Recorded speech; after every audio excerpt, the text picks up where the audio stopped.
Hey everyone, and welcome to a brand new Eagle Eye, the podcast presented by Nissan with Reuben Frank. I'm Dave Zangaro.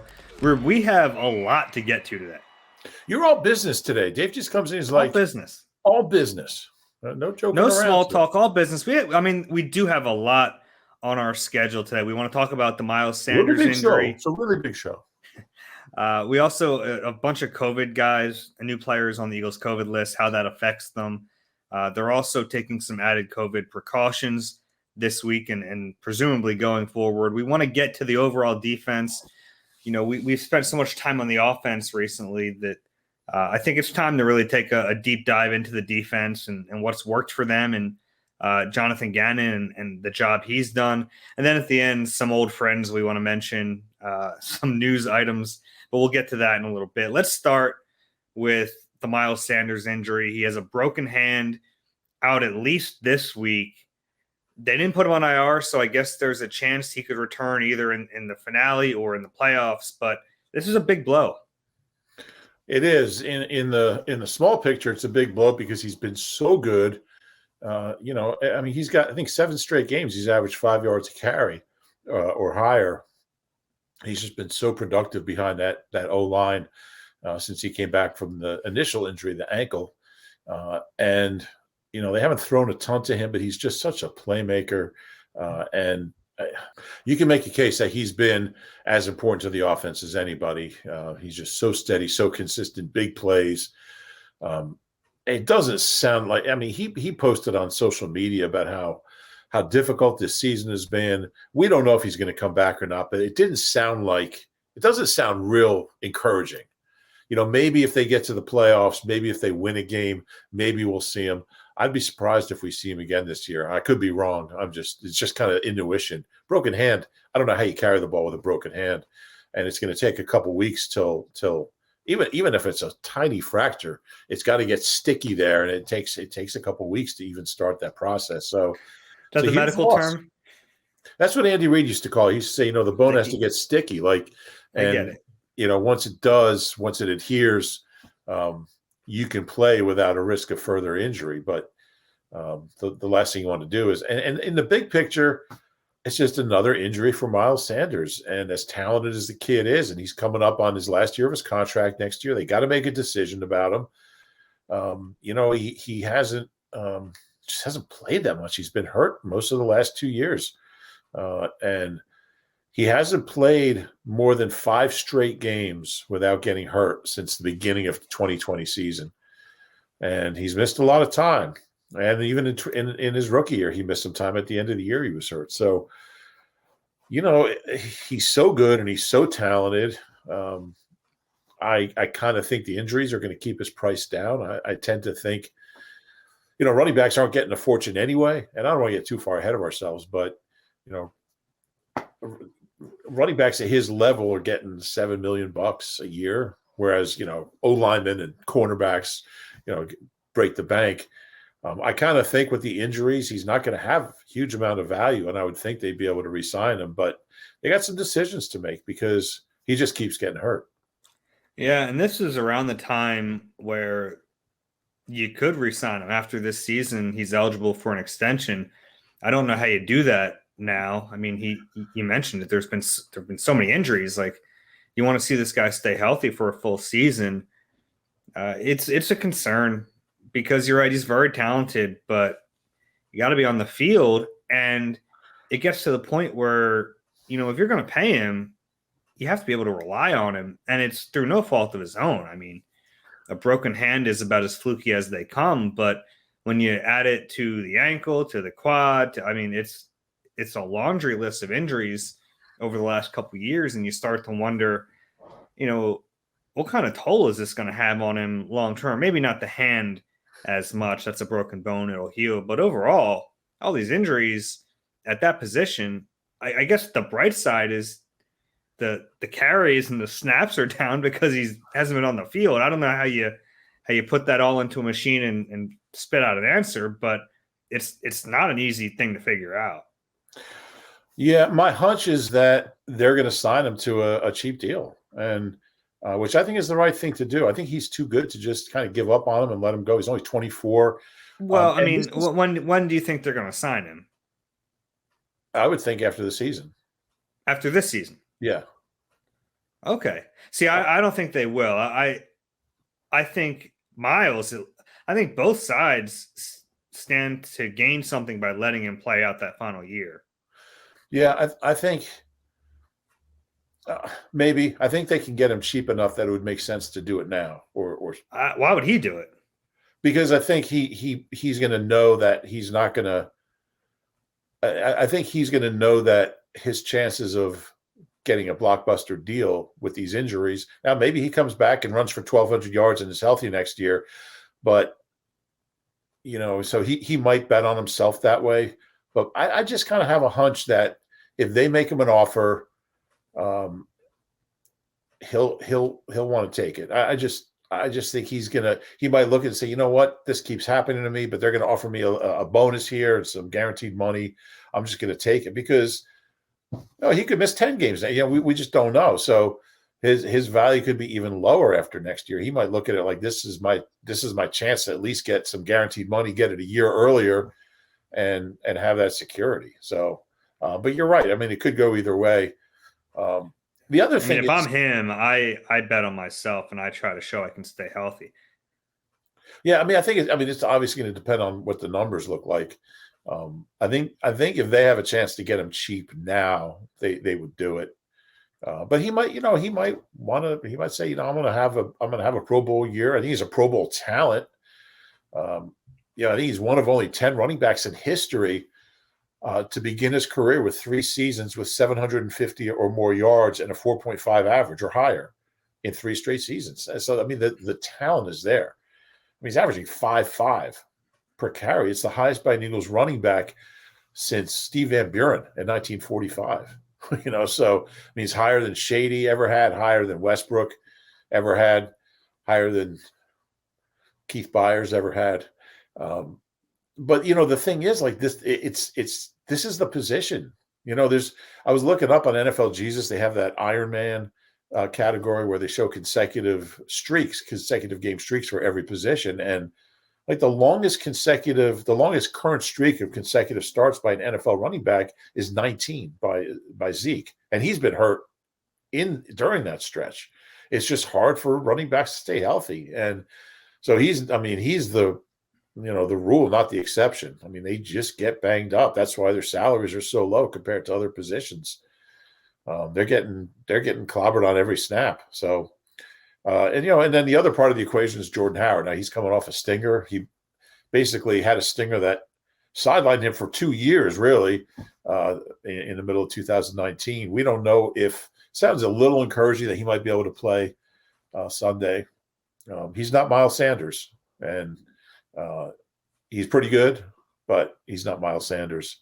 So there's a lot, and obviously he's a unrestricted free agent too after the season. So is Boston Scott. So there's a lot, a lot of moving pieces, as one of our colleagues likes to say. It's going to be interesting, and ideally you wouldn't want to have to draft a running back when you have all these backs. Gainwell isn't really a big time runner, good receiver. So it's going to be interesting to see how it plays out. They could go from having all these guys to having none of them, as far as we know. Yeah, and it's Jordan Howard is still a pretty good player. You're right. He's not Miles, but they can get by, if we're looking short term at this, they can get by with Jordan Howard, Boston Scott, Kenny Gainwell.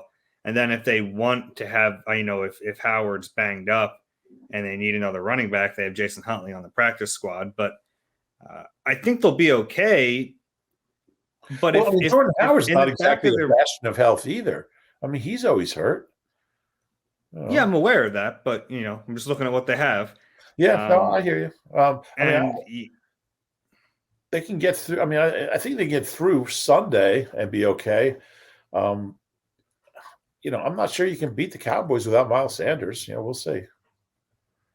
Yeah, and that Cowboys game, we don't really know how everything's going to play out and what that game means for both sides at that point.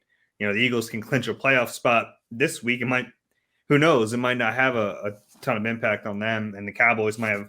Well, so we'll see how that all plays out.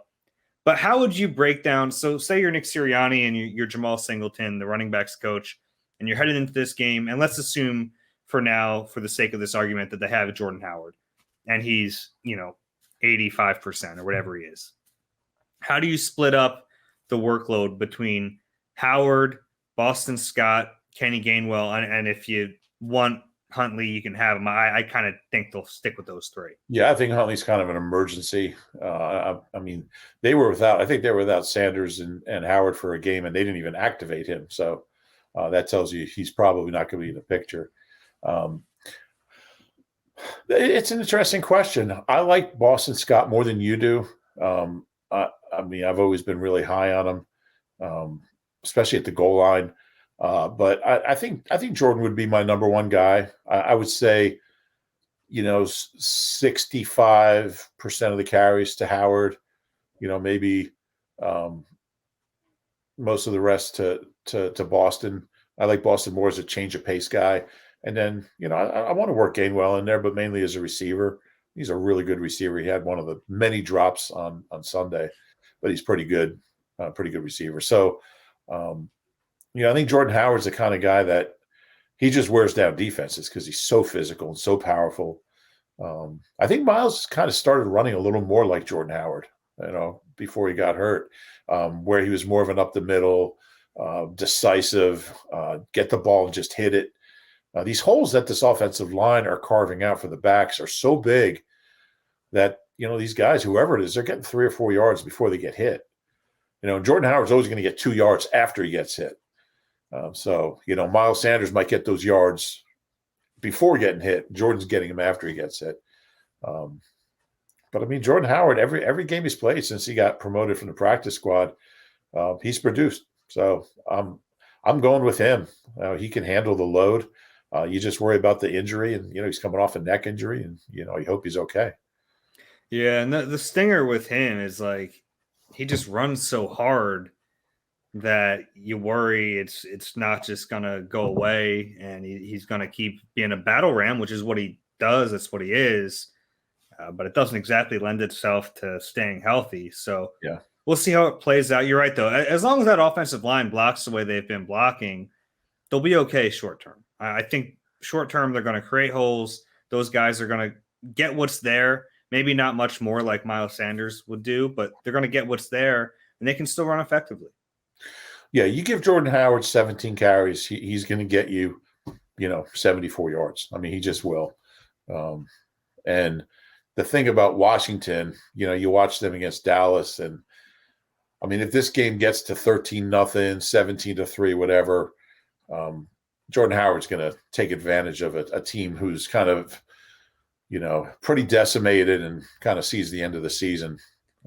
I'll be curious to see how the Eagles handle this going into it, because the last time they faced Washington, I think Washington had the 5th ranked run defense in the league, and they went, I think it was 5th.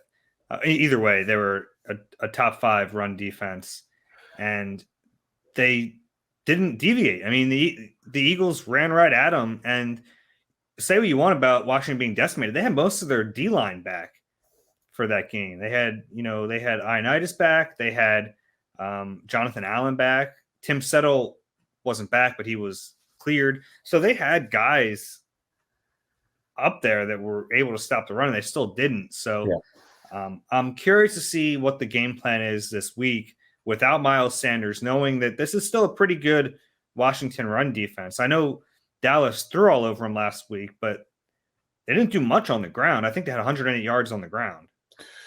Yeah, and also I think with Jalen's ankle situation, the threat of him running isn't really there as much. I mean, he'll take off on a 3rd and 3 and move the sticks, but the long runs we saw Jalen get early in the year, I don't feel like he's really – now maybe he'll keep getting better. I don't know. I don't think he's 100%. I don't think he'll be 100%. He's healthy enough to play. You don't think by February he'll be? Maybe by the Super Bowl, getting those 2 weeks, he'll be 100%. But, I think not having the threat of him, busting a 20-yarder makes them easier to defend, makes the run game a little bit easier to defend. But, maybe he's getting better. He doesn't really tell us much. He says he's fine, but he's clearly not 100%. So, but to me, it's not about getting 175 yards. I mean, I thought they ran the ball well against the Giants. It was 130, which really isn't bad. I mean, it's a No. good number of rushing yards. Ninth straight game they've had 130 or more rushing yards, which is our longest streak since the 1940s, which is interesting.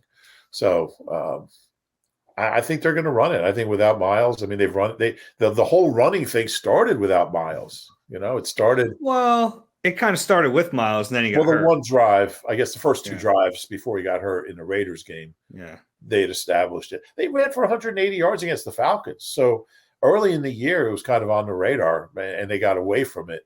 But I'd be shocked if they don't, if they don't come out and really try to establish it with or without Miles, with or without Jordan on Sunday. All right. We know they're not going to have Miles on Sunday, but there are a lot of guys who are now up in the air because of the COVID list. The Eagles added 4 players on Monday. This is going to be a constantly changing thing. It's kind of wild because not only are the rosters changing because of the list, but the NFL might start changing rules based on new CDC guidance. So we don't really know what's going to happen. What we know right now is the Eagles have 8 players. As we record this, like 3:00 on Tuesday? They have 8 players on their COVID list. They added Derek Barnett, Andre Sachare, Teron Jackson, and Noah Togoa, our old buddy Noah Tungiai, who's on the practice squad. But they still have Andre Dillard, LaRaven Clark, Ryan Kerrigan, and Sean Bradley on the list. So it's starting to add up. It's a little bit of a worry right now. Yeah, and it's a worry on special teams and edge rusher because that's really where they got hit. I mean, Sachare and Bradley are probably their 2 best special teamers. And now you would think some of the guys who are out for Sunday, like Kerrigan, those guys, you would think they'd be back for Washington. And the way the league is testing now, guys who test positive on Monday have a chance to be back for the next game anyway, if they're vaccinated.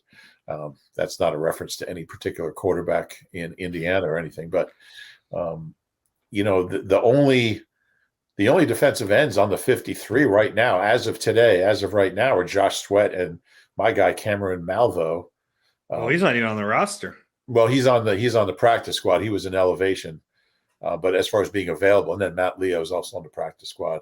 But you would think they would get Kerrigan back. He could get his maybe get a tackle if he comes back. But it's a concern, and at those 2 positions, and this is, I mean, it's become a new strategic challenge for every team, for GMs, balancing, Eagles brought in a kicker on the practice squad just in case, like what happens if Jake Elliott tests positive on Saturday, you don't have a kicker. So now they have a kicker on the practice squad and they can bring him up and kick off and kick some field goals if they have to. And it's just the way it's going to be. You're just going to be juggling.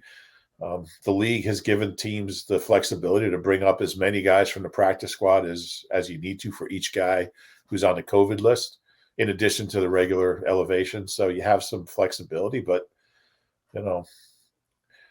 it's strange times. I mean, it just, like you said, it changes every day. It changes by the hour. You just don't know who's available hour to hour. I mean, the 8 guys you said on the COVID list, by the time they kick off Sunday, some of them are not going to be on the list, and other guys are going to be added to the list. That's just the reality right now. Heck, by the time you guys hear this podcast, it might be different, and that's just the rapid evolving nature of it. But Reuben, I like that you brought up the strategic element to this because we've seen some teams do unique things, and really the Eagles, in a big way, started it last year with Josh McCown. I almost called him Cade McNown. With Josh McCown on the practice squad. That was interesting because he was living in Texas, and that was really the first thing that we've seen unique from the Eagles. But they've done a few of them, and now this week they're going another level with the quarterbacks in the building. Yeah, 3 quarterbacks in different rooms. They're not meeting together. Minshew, Jalen, and Reed Stinnett. So the last thing you want is, you watch the Saints last night and they're running the kid out there who really has no business being on the field. And you see some of these guys like, whether it's Jake Fromm or whoever. I mean, the Eagles, the guys that Washington was running out there. I mean, these are guys who've just joined teams who are, some guys were out of the league. Some guys were on other practice squads. I mean, it's just the last thing you want to do. You can make up for missing edge rushers or running. I mean, but if you don't have a quarterback, I mean, you just don't have, and it could cost teams playoff berths. So, I mean, I would keep Gardner Minshew at home. I would Gardner just stay in a box. It's not a bad idea. I mean, you're right. You can't go if you're the Eagles and you're trying to get in the playoffs. You can't go into a game without those two guys. You just can't. So it makes sense. Playoff hopes on Reed Stinnett, or I always want to call him Rennie Stennett. Remember Rennie Stennett from the Pirates? No. Rennie Stennett was actually the last major league player to have 7 hits in a game. He was on the team with like Willie Stargell and Roberto Clemente and Dave Cash and Manny Sanguian, Dave Parker, Steve Blass. Great Steelers teams, great Pirates teams. Anyway, you can't. You're not going to make the playoffs if those two guys are unavailable. Period. One of my favorite things on this podcast is when I let you just go, and then you're looking at me to try to save you, and I was like, "No, good luck." Oh, I was trying to think who else was on that team, like Richie Hebner, who was a shortstop. Can't think of the shortstop's name. They had that was the last team that had 10 different guys with 100 hits in the same season.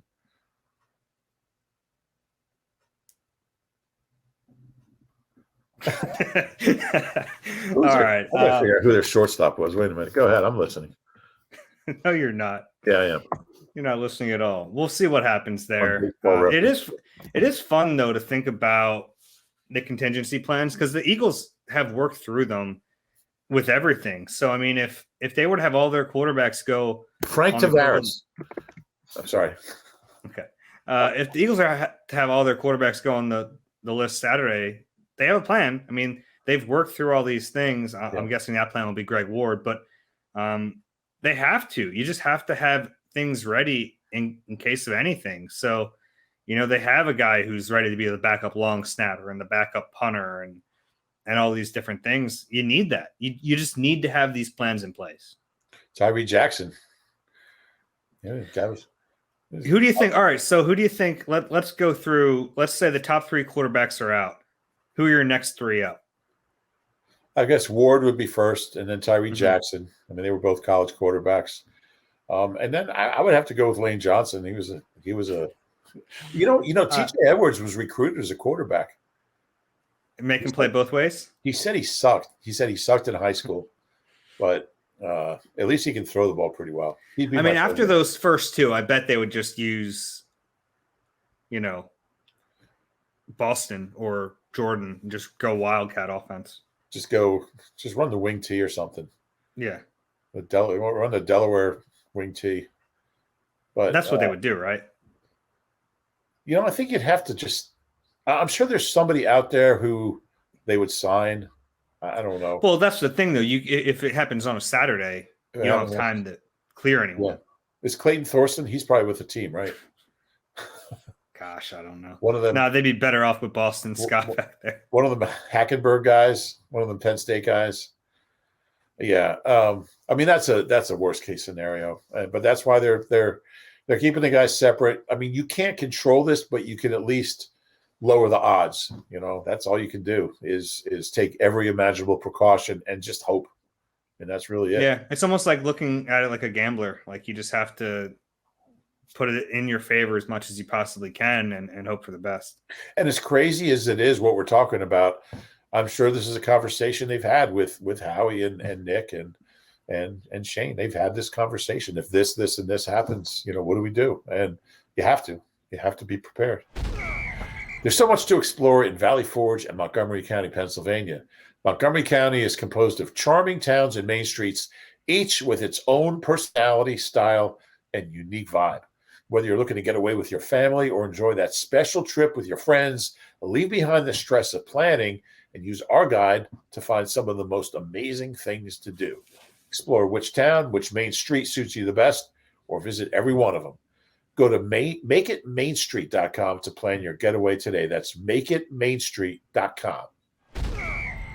Rube, all of a sudden, Eagles have a pretty good defense, at least on paper. You look at the stats, top 10 in a lot of really important categories. What do you make of it? Yeah, and top 1 or 2 or 3 in everything over the last 8 weeks. Third down, rush defense, yards per play. Look, obviously, a lot of it has to do with facing, the quarterbacks they face lately. Let's be honest. It's not, you go from Tom Brady and Pat Mahomes and Dak Prescott to these guys, you're going to do better. But they've also done a lot of things better as well. And it can be both, and all you can do is play the teams on your schedule. And they've done that. I think you're seeing some of it is personnel changes, like TJ Edwards playing more and Eric Wilson not being on the team. You're seeing, you're seeing Fletcher show up finally. I think Rodney McLeod is healthier coming off that ACL. I think he's moving better than he was early in the year. Certainly the last 2 weeks, he's been terrific. They're pressuring better. Josh Sweat, I've been down on him all year, but he's gotten great pressure. And he's not really getting the sacks, but he's pressured really well lately. I think coverage. I think Gannon's been more aggressive in coverage. I think a lot of it is just Gannon understanding what he has and the personnel he has, getting to know these guys, what they do well, what they don't do well, where to play them, what packages they fit in. Coverage has just been better. I mean, I think Steve Nelson has been pretty solid. He's a guy we don't really talk about. The 3 safety rotation seems to be working. I think it's just a little bit of everything. I think TJ Edwards has made a big difference since he started playing in the middle. I think all those things just add up. I don't think there's any magic thing. Just guys getting more comfortable, guys making plays. And the level of competition is, let's be honest, that's a factor as well. I really want to see. So I'm kind of hoping that Dallas game does mean something for both teams. Because I want to see this defense against a real quarterback and a real offense with all those weapons, and see how far they've come. You don't apologize for winning any game. I don't care who the quarterback is. Those are, it's hard to win in the National Football League, as a one-time Eagles head coach used to say a lot. But I've been impressed. Look, we like Gannon from the get-go. I know a lot of people. I mean, if I had $1 for every fire Gannon tweet I got, I'd be a wealthy guy. But he knows what he's doing, and he had to adjust. He had to make some changes. He had to be better. But you could tell that it was going to happen. You could tell they were going to get better, and they have. And they've carried the team as much as the offense. I'll tell you what, Sunday, when the offense couldn't do anything, the defense kept this team in the game until the offense and special teams got rolling in the second half. They still give up a lot of points. And I had a stat that over the last 8 weeks, they've only allowed three touchdown drives of 70 yards or more. 2 of them were in garbage time. One of them was Sunday against the backups, and one of them was the last minute of the Saints game. The other one was the Jets early. The Dolphins are the only team that's allowed fewer. So they're not allowing big plays. They're getting good pressure. They're covering well. Just adds up to a better defense. Yeah, I remember after they played that tough stretch of quarterbacks, almost lamenting the fact that we weren't going to get a chance to see them play another good one, because we kind of saw this coming. I didn't know they'd become this good, but you knew they were going to be better once they got past that stretch. And the thing that bothered me during that stretch was that they never adjusted. They never changed the way they played. And in theory, what Gannon did during those games made sense. He went super passive and said, I'm going to try to make them kill us by 1,000 paper cuts and not the big plays. But they did. And the other teams did it consistently. And it was frustrating. It was the most annoying brand of defense to watch in a long time in this city, because it was just keep everything in front of you and hope to make a big play that rarely came. So you're right. Seeing them in week 18, if Dallas is needing that game, it would tell us a lot, because right now we don't really have that gauge of where they are. We know they can beat bad quarterbacks. We know they can beat lesser competition. And I don't want to take anything away from that, because that's sometimes you have to play bad quarterbacks in lesser competition, and at least they're not playing down to that. That's a positive. But you get to the playoffs, you're going to see a good team, and most likely you're going to see a good quarterback. So we don't really know what this team's going to look like, what this defense is going to look like when that comes. I think they'll be better than they were early on when they faced those guys, but I think that there will be some things that are exposed. The one thing I didn't mention is run defense, which has been unbelievable lately, and I think Fletch is a huge part of that. I think Fletch, he's not the player he used to be, but he's a lot closer now than he was the first half of the season. He's been great against the run lately.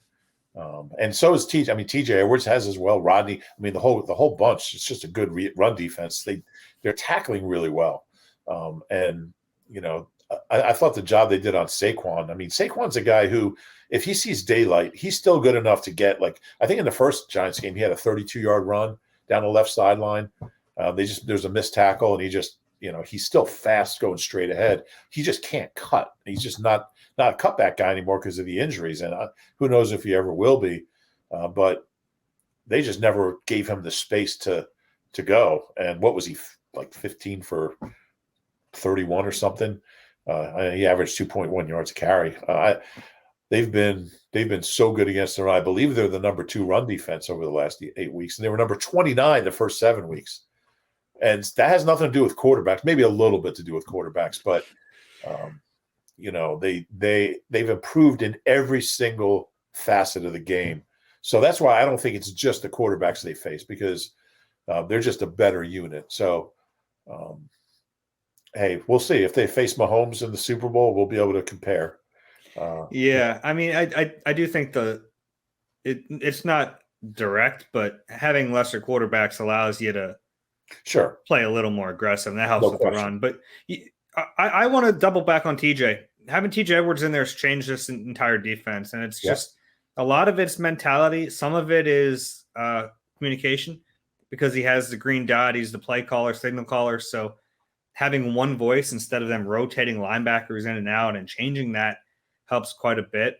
I think Alex Singleton has played much better since he's been back in the lineup for Davion Taylor, who, by the way, we don't think is close at all to returning. So it's going to be those two guys. And even the guy like Jannard Avery, who hasn't played a ton, he's playing really well. He had 2 huge plays against the Giants. So I think it's a little bit of mix of everything, but it is encouraging. It's encouraging to see. And Jonathan Gannon, you're right. People were so down on him, but there was a reason to think he would turn it around. This is a guy who would have been a defensive coordinator somewhere. Even if it wasn't here, it might have been in Atlanta with Arthur Smith. It was going to be somewhere. He was going to be a defensive coordinator. And he had that potential future head coach label when he got here. And it's funny to be talking about it now, because there was a moment where a bunch of Eagles fans thought he was going to get fired. And now we're talking about him again. The hiring cycle is kicking off this week for the teams that don't have coaches. And Gannon's name has been in the mix, at least from some media types. I don't know if that'll amount to anything, but I think this is a guy who has head coach potential. He's going to be a head coach. He will be at some point. Not a whole lot of teams hiring defensive head coaches, but you look at Belichick, you look at Sean McDermott. I mean, there's some really good ones. I don't think there's any hard and fast rule. I don't think Lurie will ever hire a defensive guy, but he interviewed a few. Yeah, he has. I think he just likes getting ideas from guys. But I think Gannon will be a head coach. I mean, he carries himself so well. He's very calm. I think that's he's got a certain air about him that there's never any panic. He's a good communicator. Some guys just have that aura about them where they, you can just tell that they're going to be a head coach. They just have that, just the way they carry themselves, the way they speak, the way they interact with people. And he's a good coach. And, this is a top 10 defense now. I mean, I think they're number 6 in yards allowed, I believe. I mean, that's, he's got one Pro Bowl player, and he's got a top 6 defense. and they were like number 29 defense not that long ago. It's pretty impressive what he's done. And, I think it was interesting. Like, he had a little crisis with Fletcher. Fletcher was pretty clear about the way he didn't like how he's being used. And, he said, all right, how do you want to be used? Well, what can we do here? He's very practical that way. Like, let's figure this out. He got buy-in from Fletcher too, which is huge. Yeah. It probably took a little longer than they would have liked, and things did change to get him to that point. But Fletcher at one point in the season said they don't pay me to play screens. He did say that. That's a wild thing for a player to say. Yeah. And he has enough clout in this city that it didn't become a huge deal, but it was a really bad look for the defense at that point. You're right. It really was. When you have an all-time great franchise player performing terribly, voicing his frustration about his coach publicly, and he did it in a way that wasn't over the top, but it was there. And he was laughing when he said it, but he meant it. Yeah, he did. So I think that was a key for Gannon, was kind of navigating through that whole Fletcher thing. Maybe 6 weeks into the season, it was. I don't know if crisis might be a little stronger word, but you look at what he's got to work with, and his linebackers, Singleton and TJ Edwards, are both undrafted. I don't know if Jannard Avery was drafted. I think he was, right? I think he was at one point, but he was a fourth or fifth. I think it was a fourth. Yeah. Derek Barnett has underachieved. Fletcher had a bad start. Sweat wasn't doing much early in the season. He didn't have Rodney. He had Rodney coming back from an ACL early on, not really playing well. He's got one elite player, and that's Slay, and he's got number 6 defense in the league. That's coaching right there. That's some really good coaching. And they lost their best. They lost their best edge rusher 2 games into the season, in BG. So he's had a lot to deal with, a lot to contend with, and I think he's worked his way through that really, really well. I agree. Why do Eagles fans not like him? Well, we saw it. We saw it in those games. It was a passive style defense. But there was, like you said, and they were getting torched. There's a reason he was doing that. Yeah, but it didn't work. And that's not to say that if he did something else, it would have worked. Yeah, but we never got to find out. But they just weren't ready. They just weren't equipped to face, Dak, Mahomes, Brady, Derek Carr, or early in the season. I don't know. I agree with you, but that's the reason. That's why it was. I don't completely disagree with some of that. I didn't like the way he handled those games. I didn't like that he didn't try anything new. I didn't like that it seemed like he was stubborn at times, and it was not what I expected from him at that point. I think he's gotten a lot better. I think he's changed things. I think the defense has gotten better largely because of him, but I didn't like what I saw earlier in the year from him. Yeah, I just thought some of it was a little extreme. Because not in this city. Yeah, well, the main thing is that they've righted the ship, and it's exciting to think if he's here, and I would think he'll be here next year. Odds are he could get hired somewhere, but I think there's a pretty good chance the draft's going to be top heavy in defense. I would think at least 2 of the 3 ones will be on the defensive side. You never know. They're not going to draft a quarterback. They're not going to draft a running back in the first round. Not going to draft a tight end. They're not going to draft a wide receiver. So they could take an old. I don't know if a receiver's off the board. I think it is, but maybe not. But I think the odds are at least 2 of those 3 picks will be defense. So, you add a couple of pieces if Howie gets it right, and it's a big if in the first round. Doesn't have a great track record. They because they don't have elite talent. Well, at least now those picks are sliding into the 20s sweet zone for Howie. That's where you get your your Ragers and Marcus Smiths and Fireman. Danny. That's the concern. It's like there was a point when I did my first mock, I think they were like 3, 6, and 10. It was like, what channel do you want to watch the news on tonight? It's Miami hasn't lost it. What a story that is. They haven't lost it. How about Matt Collins? 40-yarder last night. It was good to see. But yeah, it's a concern. That's not Howie's sweet spot. If you had to look at this coaching staff, and it's a very young coaching staff, we've seen it before. If there's success, you're going to start losing coaches. And we're very early into this Nick Sirianni era, but it certainly pointed the right way. They're trending upward. If this becomes a steady and stable franchise that finds success, they're going to lose coaches. I asked him about that the other day, and he mentioned, we want these guys to be focused on what they're doing here, but based on his own history, you think he'd want upward mobility for these guys. And that's honestly what a good head coach does. He wants his guys to flourish and get better jobs. If you look at this staff, which guys do you think have the potential to move on? Maybe not this upcoming offseason, but in the future, like which guys would you be worried about? It's interesting. I remember Andy Reid early in his head coaching career blocked somebody from interviewing for a head coaching job because the season was still going on, playoffs. And he always regretted it. He never did it again. He said, part of my job is to, and obviously he had 10 different guys, 11 now with, what's his name in Houston? Culley. David Culley. Yeah. Thank you.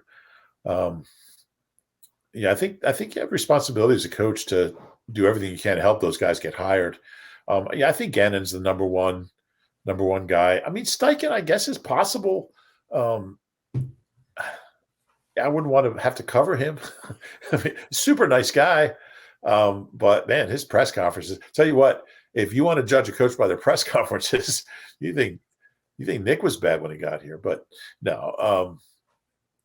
I mean, you're always going to look at the coordinators first. It's weird because we don't get to talk to these other guys that much anymore. Yeah. Which is a shame, because of. I think Brian Johnson is somebody who might warrant OC attention. Could it could be. I think people are going to link Jalen's improving play with Brian Johnson, certainly. Beyond that, I don't know. I mean, Denard Wilson stands out to me on defense. Yeah. Could be. I mean, it's an impressive group. I think Nick did a really good job hiring staff, and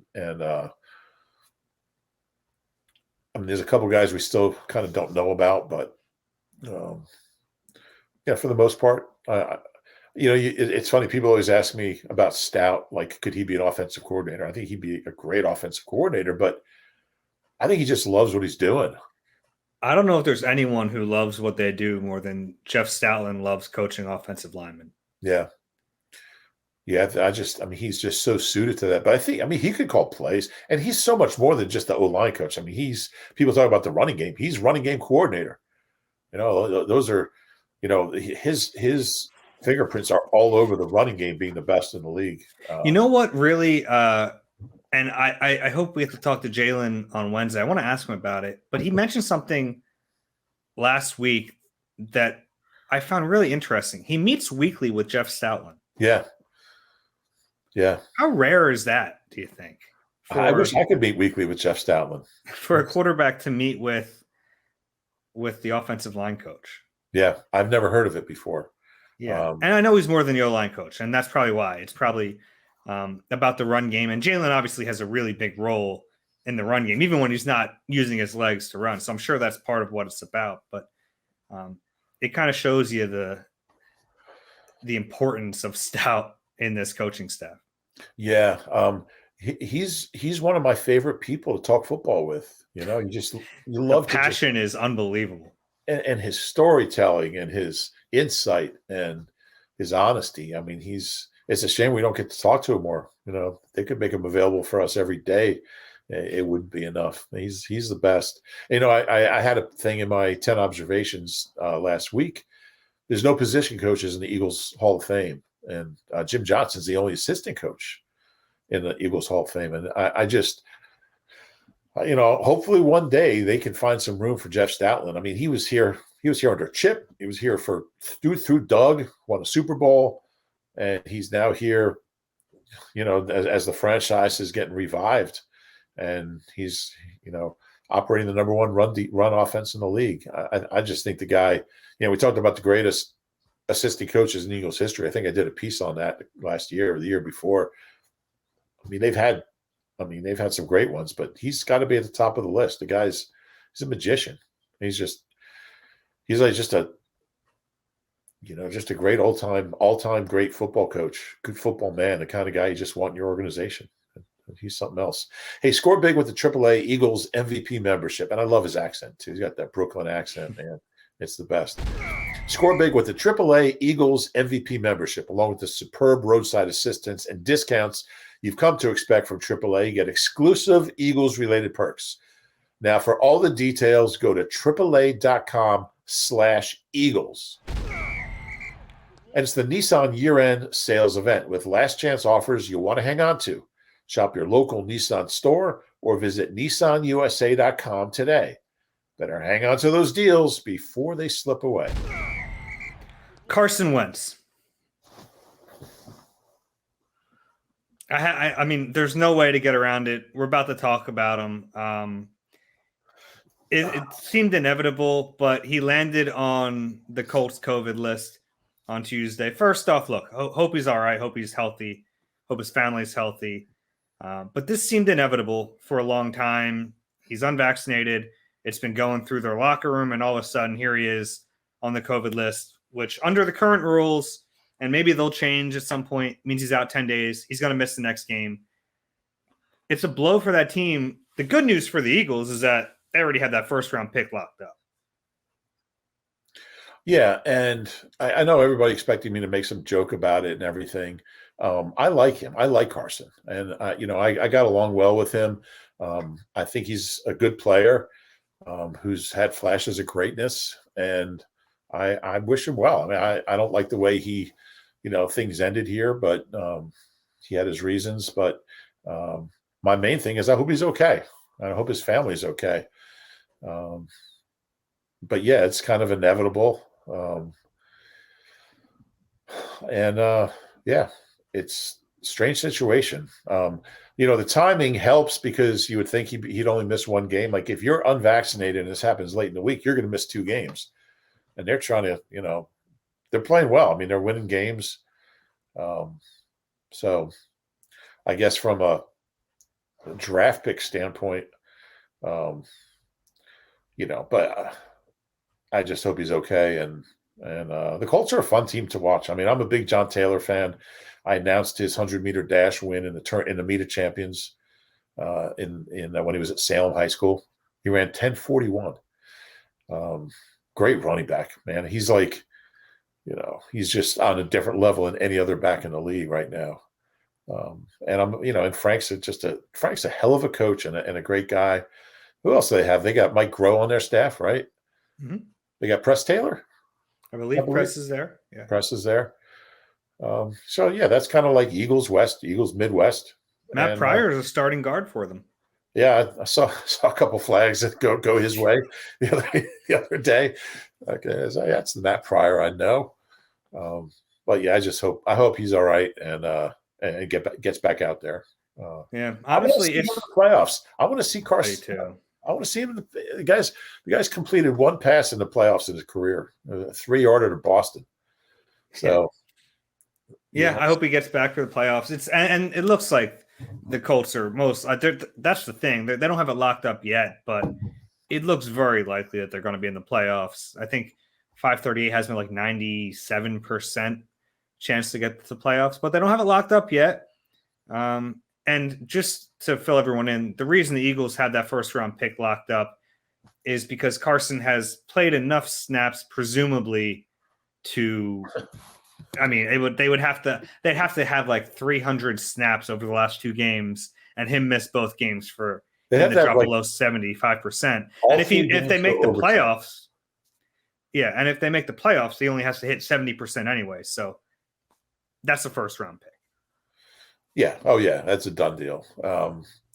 Yeah. So hopefully he's okay. I'll never understand why he didn't just get jabbed, but that's. Yeah. And honestly, it's something like, I think if I tried to look at this, like if I was a teammate of Carson's, I'd be wondering about his commitment. And I know it's like a personal decision, and I get all that, but there are a lot of guys in the league who wouldn't be vaccinated if the rules didn't give you a huge advantage if you are. You know what I mean? Yeah. And it's like they have a few other guys, leaders on that team that aren't, and whatever you think about it aside, it puts you at a disadvantage given the NFL rules.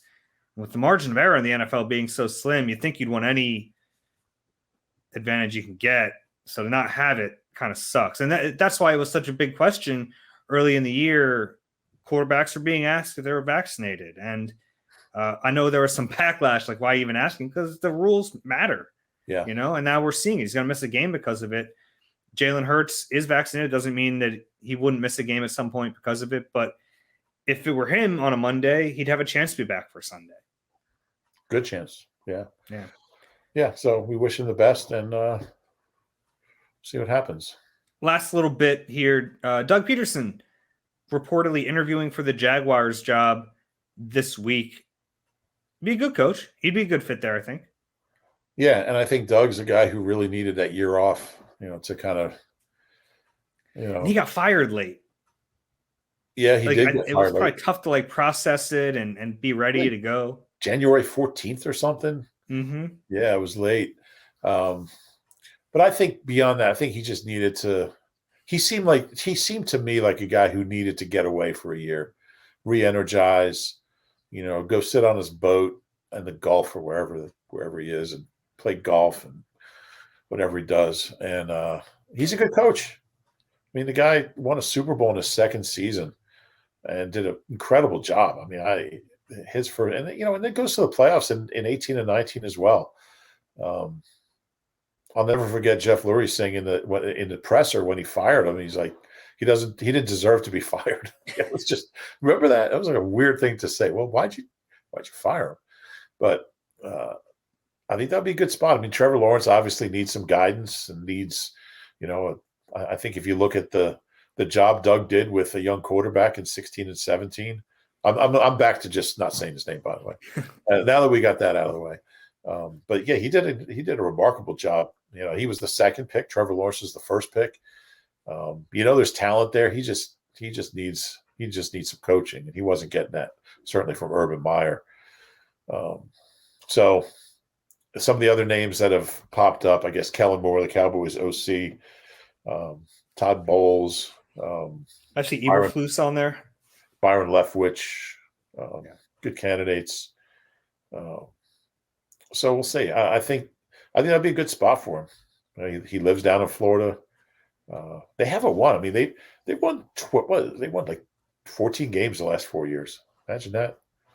So, and Doug's in the position now that he doesn't have to get permission from anybody. He doesn't have to, he can just go interview wherever he wants. He has a little advantage because he can interview now because he's not employed. Where guys who are OCs and DCs, it's a little trickier. So I think that gives him a real advantage. It's kind of like the opposite of last year when it happened so late. Now he's got the advantage of interviewing early. So I'd really be curious to see what kind of staff he puts together the second time. Yeah, I was thinking that. Because the first time he had some help. It wasn't really Chip Kelly. A lot from Chip Kelly, some from the Eagles, getting him Jim Schwartz. And I wonder what his staff would look like if he got to put it together. Yeah, it's interesting. It's never been his favorite thing. I mean, it's just one thing. He was never really one of those, I have a giant book with all these coaches that I'd like to consider. It's one thing. He likes to call plays and all that, but that would be very interesting to see like how many of his guys. And the reason I say that about Chip Kelly helping to build a staff, he initially kept 9 of Chip's coaches, so which is got to be unprecedented. And a bunch of them were on the Super Bowl staff. A couple of them are still there. I mean, I think one of the Paganettis is still there. Obviously Stout is still there. But yeah, the other Paganetti just tweets all the time about the Eagles, which is kind of weird since his brother's still there. But I hope Doug gets that job. I think it's a good fit. I think it's a good fit for him. Trevor Lawrence obviously has talent, I think Doug could really help him get going. You got anything else? No, I have my top 100 albums of the year. Is this what I read through and just kind of share the list? Yeah, we'll get to that in just a second. If you enjoy the Okay. Eagle Eye podcast, Okay. please do us I'm a ready. favor, rate and subscribe wherever you get your pods. If you're watching on YouTube, please click the like button and click the like button and subscribe there as well.